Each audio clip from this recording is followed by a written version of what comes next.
A veces me sorprende lo pequeñas que son algunas de las operaciones cruciales en áreas clave, como la que estamos viviendo ahora mismo en Kursk.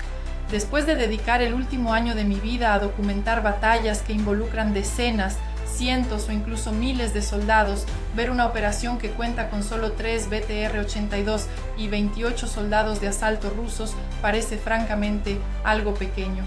Esto me lleva a cuestionar cómo esperan que tales fuerzas tan reducidas puedan influir en los resultados estratégicos a nivel general.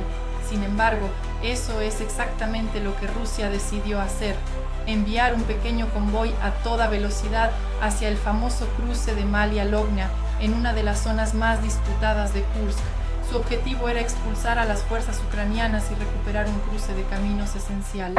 La esperanza de los rusos era que al tomar el control de esta intersección lograrían cortar a las fuerzas ucranianas al norte y al noroeste de la posición, confiando en que esta acción produciría un efecto dominó que pondría a Ucrania en una posición comprometida. Sin embargo, su ambición se topó con una dura realidad.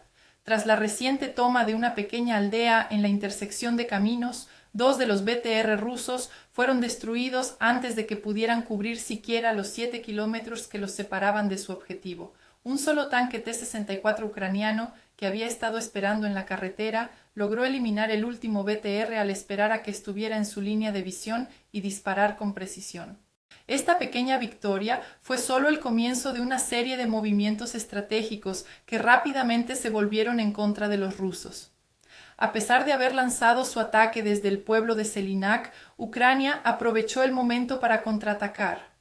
La Brigada 36 de Infantería de Marina Ucraniana desplegó 6 vehículos de transporte de tropas y lanzó un asalto al sur del pueblo, destruyendo 6 vehículos rusos en el proceso.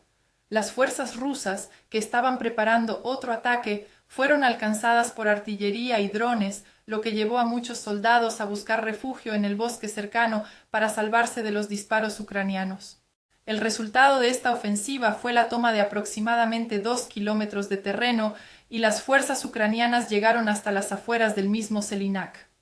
Pero los ucranianos no se detuvieron allí. Continuaron presionando con asaltos adicionales desde el norte que involucraron vehículos Bradley y tanques Abrams de la Cuarta Brigada.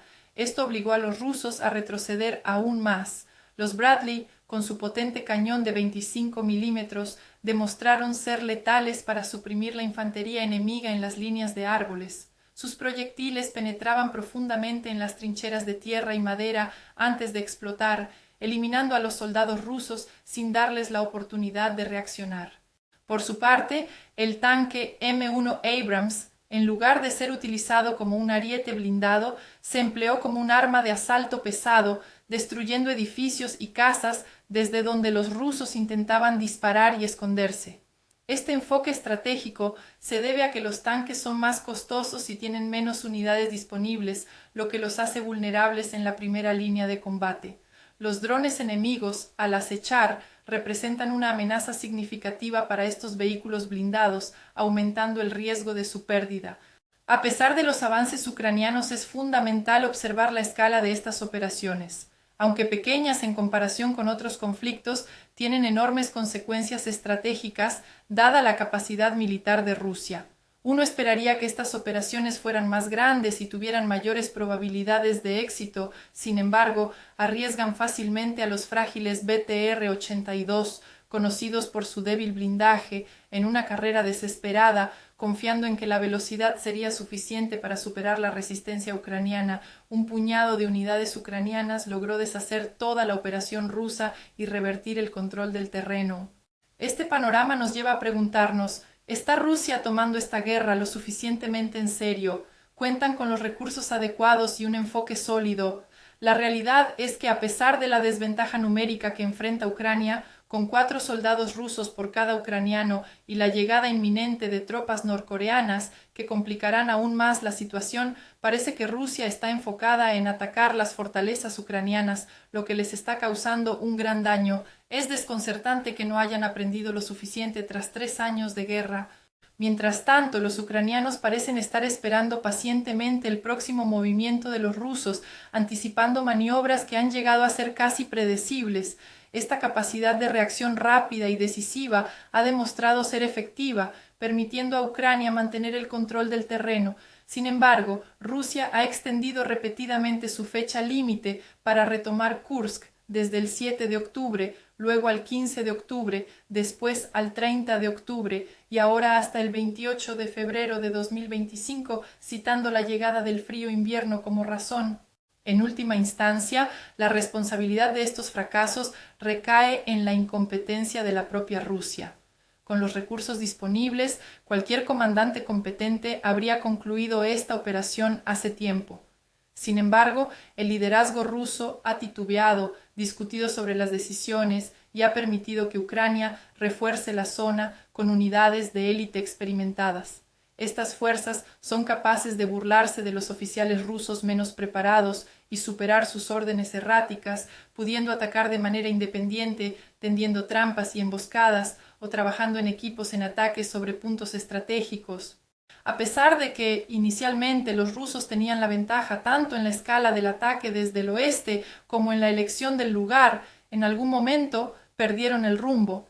Esto nos lleva a lo que han descrito en Rusia como las operaciones de cajas de suministro. Según estas tácticas, una vez que se vacía una caja de suministros, se enfrenta a un grave problema, ya que no se pueden obtener más municiones, mientras que las expectativas sobre lo que se debe conquistar no cambian. Esta estrategia da lugar a ataques de alto riesgo que suelen fracasar, aumentando la presión sobre los escasos suministros restantes. Solo cuando Moscú considera que se merece una segunda caja de suministros se puede continuar, lo que genera estancamiento y dificulta avanzar en el terreno. Kursk podría convertirse no por la habilidad de Ucrania, sino por la ineficacia rusa en la herramienta que Ucrania necesita para prolongar la guerra a bajo costo. Si Ucrania puede resistir el invierno, la situación se tornará aún más desafiante para Rusia.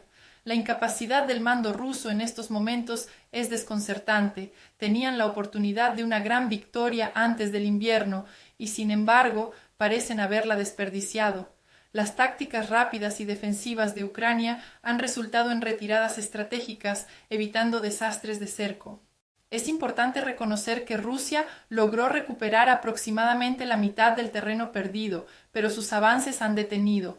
Actualmente parecen desorientados y sin los recursos necesarios para continuar. Por eso es crucial observar lo que sucederá durante el invierno. Quizás Ucrania deba replegarse de la primera línea defensiva que los rusos habían construido y que lograron sobrepasar si desean seguir luchando por Kursk. Pero en este conflicto nada está escrito, por lo que solo nos queda esperar y ver cuál será el desenlace de esta batalla. La batalla en Kursk, aunque pequeña en comparación con otros conflictos, revela la complejidad y la fragilidad de la guerra moderna. Las decisiones estratégicas, la adaptación al terreno y la capacidad de reacción son factores cruciales que pueden inclinar la balanza en un conflicto. A medida que ambas partes se preparan para lo que el invierno traerá, el futuro de Kursk y por ende el de Ucrania está en un delicado equilibrio. La guerra es, en última instancia, un reflejo de la humanidad en su forma más cruda, donde la resistencia y la estrategia se entrelazan en una lucha por la supervivencia y la libertad.